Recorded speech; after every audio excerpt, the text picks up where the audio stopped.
This is a slide, my first slide from climate change. My basic area that I'm going to be focusing on is going to be the Fairbanks area.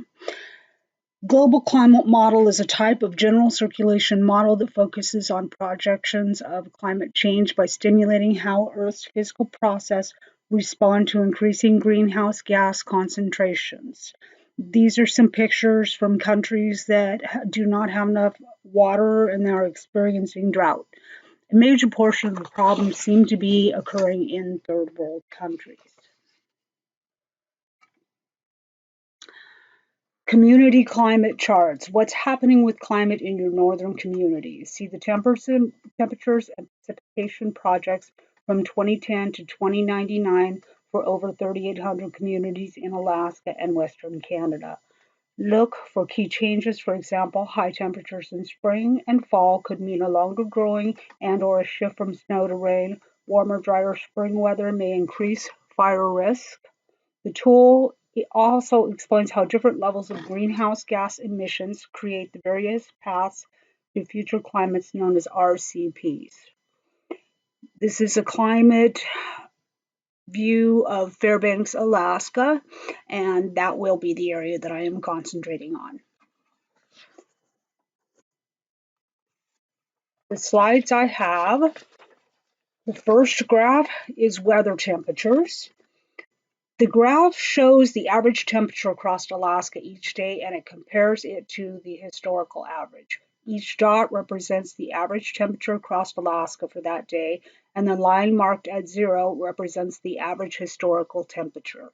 Red dots indicate warmer than normal, blue dots indicate colder than normal.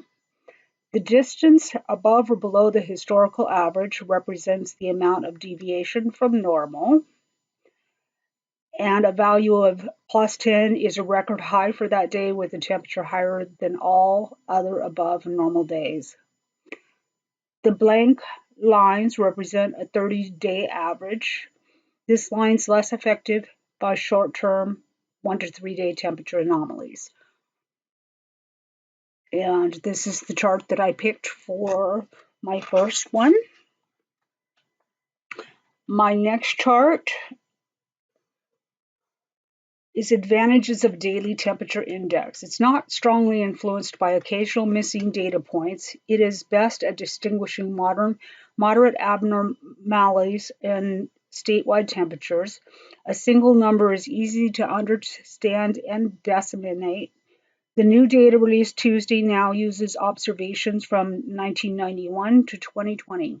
Overall, the state is warmer than previous normal periods of 1981 to 2010. In particular, western and northern Alaska are warming the most. I know we are having a major problem with the permafrost melting, and we have scientists and engineers working on those issues now. But it is affecting a lot of our public land and private. My slide number 3 is on precipitation. Observed and projected temperature change time series of observed, modeled, historical, and projected temperature change for Alaska.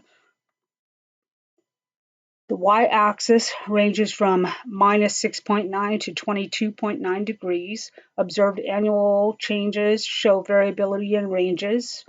By the end of the century, projected increases in temperature and precipitation are going to change Alaska. Alaska's vast expanse and geographical variations lead to a variety of climate types.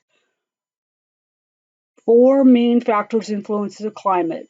Its northern latitude, crossing the Arctic Circle, its elevation range from sea level to the highest peak in the United States, and regional variations and the proximity to the ocean.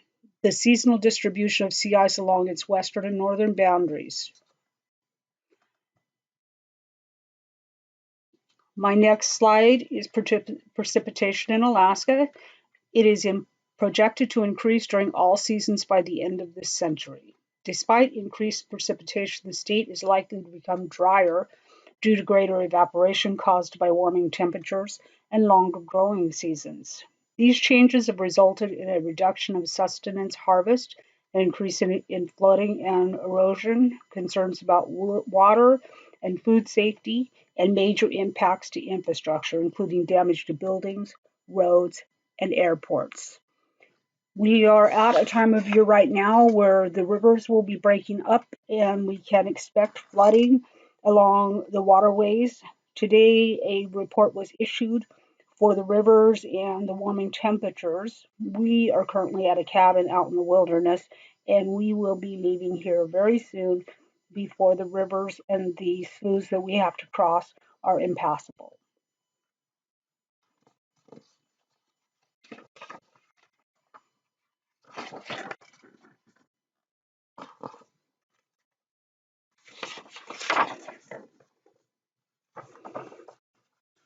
This slide will be showing you a picture of what the drought is doing, especially in third world countries.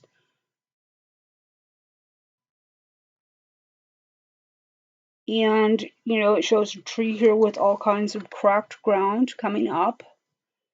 We use computer generated models of physical and biological interactions to project future environmental conditions and maps of flammability in Alaska. Spatial representation of relative flammable produced through summarization of all the alfresco model outputs. SNAP doesn't make predictions. Our projects describe what may happen to a system under the influence of assumptions such as higher temperatures or increase in wildfires. We have had years where the wildfires have gotten really bad, thick enough that planes were having problems getting visual, to even fly up here. These models are a useful resource for managers, community planners, businesses, and other institutions because they provide a way to think about the full extent of likely future environmental conditions.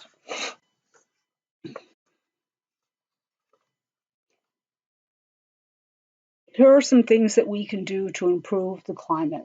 We can fly less, consider our travel. Airplanes burn large amounts of fossil fuel, producing significant greenhouse gas emissions that makes taking fewer flights one of the fastest ways to reduce your environmental impact. When you can meet virtually, take a train or skip that long distance trip altogether.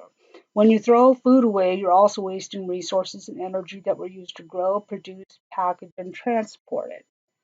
And when food rots in a landfill, it produces methane, a powerful greenhouse gas.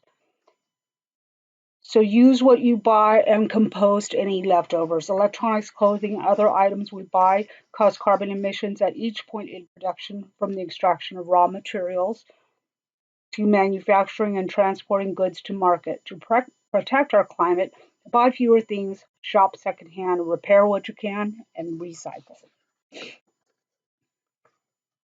Change your home's source of energy.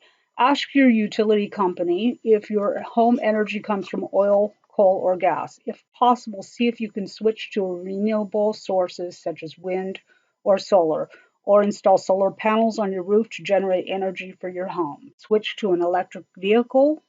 If you plan to buy a car, consider going electric, with more and cheaper models coming up on the market. Even if they still run on electricity produced from fossil fuels, electric cars help reduce air pollution and cause significantly fewer greenhouse gas emissions than gas or diesel powered vehicles. Everything we spend money on affects the planet. You have the power to choose which goods and services you support. To reduce your environmental impact, buy local and seasonal foods. Choose products from companies who use resources responsibly and are committed to cutting their gas emissions and waste. And finally, speak up and get others to join in taking action. It's one of the quickest and most effective ways to make a difference. Talk to your neighbors, colleagues, friends, and family. Let business owners know you support bold changes. Appeal to local and world leaders to act now. In our home on the Teclanica, we have solar power. We also have internet, a well, and a hot tub, but our place is basically fueled on the solar power. I've been in Alaska for about 15 years, and the biggest thing I noticed is there's very little recycling. It's better now, but when I first came here, I had been in California where you get four trash bins, one for plastics, one for glass, one for composting, one for garbage. And everyone there recycled their aluminum cans. It is improved here, but it's still not as strict as some states. We're experiencing more fires, droughts, and severe weather in the last decade. Some nations are being hit harder than others, and food is a major issue in many countries, especially the third world countries. And that is my presentation. I hope you enjoyed the information, and thank you for watching my video.